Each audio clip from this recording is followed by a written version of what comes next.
शशि थरूर को लेकर पिछले कई दिनों से बहुत सारी अटकलें चल रही थीं और सबसे बड़ी अटकल ये थी कि वो कांग्रेस छोड़ रहे हैं। लेकिन ये और इस तरह की तमाम अटकलों पर फिलहाल विराम लग गया है।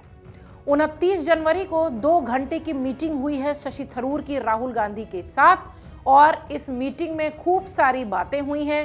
राहुल गांधी ने मीटिंग में क्या कुछ बात की जिसके बाद शशि थरूर को उन्हें थैंक यू कहना पड़ा। राहुल गांधी ने शशि थरूर को शायद मना लिया।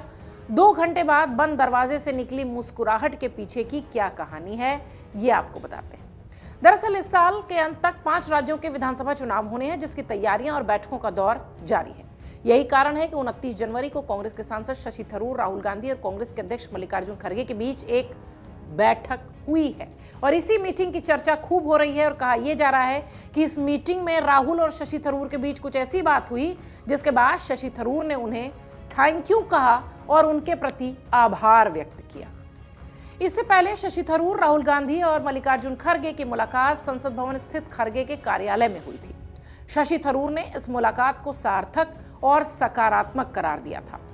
सोशल मीडिया प्लेटफॉर्म पर एक पोस्ट में थरूर ने इस मुलाकात की एक तस्वीर शेयर की और लिखा कि आज कई विषयों पर गर्मजोशी भरी रचनात्मक चर्चा के लिए कांग्रेस के अध्यक्ष मल्लिकार्जुन खड़गे और लोकसभा में नेता प्रतिपक्ष राहुल गांधी जी का धन्यवाद।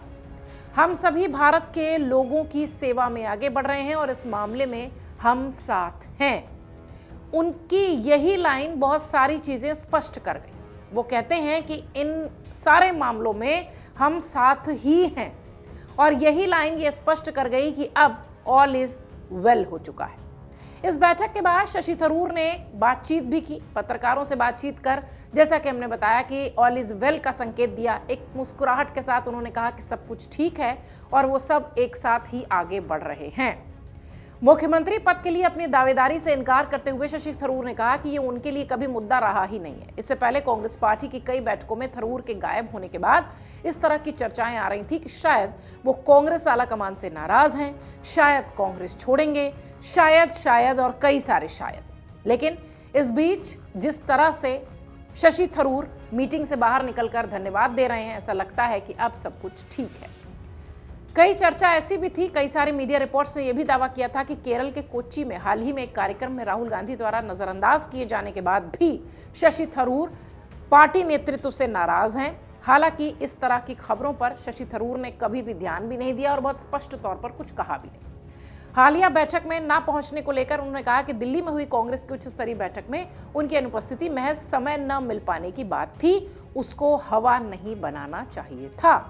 पत्रकारों के सवालों का जवाब देते हुए उन्होंने कहा कि उनका इरादा अपने विचारों के बारे में पार्टी नेतृत्व से सीधे बात करने का है और संसद के सत्र की शुरुआत के साथ ही उन्होंने इस तरह की चर्चाओं को पूरी तरह से साफ कर दिया कि अब कोई नाराजगी नहीं है और सब कुछ ठीक है। इसलिए शायद वो मल्लिकार्जुन खड़गे और राहुल गांधी को धन्यवाद देते दिखाई पड़े। इसी बैठक के बाद थरूर ने पार्टी नेतृत्व से मुलाकात पर खुशी जताई, चर्चा को बहुत अच्छा सकारात्मक बताया। उन सभी अटकलों पर पूरी तरह से अब विराम लग गया जिसमें पार्टी छोड़ने के कयास लग रहे थे। केरल चुनाव में थरूर की भूमिका को लेकर भी अब बड़ा खुलासा हो गया है। तिरुवनंतपुरम में मीडिया से बातचीत करते हुए कांग्रेस के विधायक और विधानसभा में विपक्ष के नेता वीडी सतीशन ने बताया कि वो कोच्चि में राहुल गांधी के साथ एक मीटिंग में भी मौजूद थे। उन्होंने कहा कि शशि थरूर केरल में चुनावों के लिए यूडीएफ कैंपेन में सबसे आगे रहेंगे, यानी अब थरूर को एक बड़ी जिम्मेदारी भी दे दी गई है। वो चुनावों के लिए केरल में एक्टिव होंगे, सक्रिय होंगे। सतीशन ये भी कहते हैं कि उन्हें राज्य के सभी 140 सीटों पर ले जाने की कोशिश की जा रही है। थरूर को लेकर अटकलें इस बात की गर्म थीं कुछ महीनों पहलों तक कि कांग्रेस नेतृत्व और उनके बीच मतभेद बहुत ज्यादा हैं और ये मतभेद तब ज्यादा उजागर हुए जब ऑपरेशन सिंदूर के बाद केंद्र सरकार ने उन्हें संसदीय प्रतिनिधि मंडल का नेतृत्व सौंपा और कांग्रेस ने उनका नाम नहीं भेजा था। इसके अलावा कांग्रेस कार्य समिति की बैठक में उन्होंने बांग्लादेश की स्थिति को लेकर सरकार पर हमला करने वाले प्रस्ताव का विरोध किया था, जिसे बाद में पार्टी ने वापस ले लिया।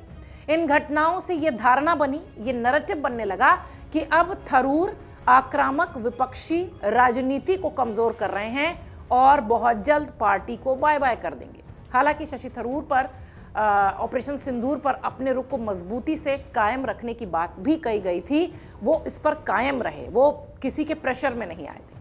केरल विधानसभा चुनावों से पहले थरूर की पार्टी रणनीतिक बैठकों से अनुपस्थिति ने भी अटकलों को हवा दी कि शायद राज्य इकाई में अपनी पैठ रखने वाले अब वो गहरी दरार के बीच दिख रहे हैं। कांग्रेस 2021 के विधानसभा चुनाव में हार के बाद राज्य में वापसी के लिए पूरी ताकत लगा रही है। केरल में आमतौर पर हर 5 साल पर सत्ता परिवर्तन की परंपरा रही है। पिछली बार अगर आप देखिए तो वाम मोर्चा यानी एलडीएफ ने सत्ता बरकरार रखी थी, जिसे कांग्रेस अपने लिए झटका मानती है। एक सीनियर लीडर ये भी बताते हैं कि कांग्रेस नेतृत्व केरल की गुटबाजी से जूझ रही इकाई में एकता सुनिश्चित करने के लिए हर संभव कदम उठाएगी।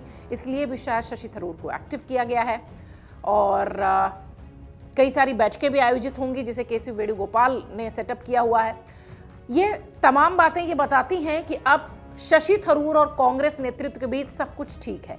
उन्हें केरल में जिम्मेदारी भी दे दी गई है और बैठक करके उनसे बात करके जो एक अटकलों का बाजार गर्म था कि शायद वो नेतृत्व से नाराज हैं, शायद पार्टी छोड़ेंगे, शायद बहुत सारे जो उनके पीछे लग रहे थे, फिलहाल उन सारे शायद को हटाते हुए शशि थरूर ने एक स्माइल के साथ ये कह दिया है कि सब कुछ ठीक है और हम सब साथ ही हैं।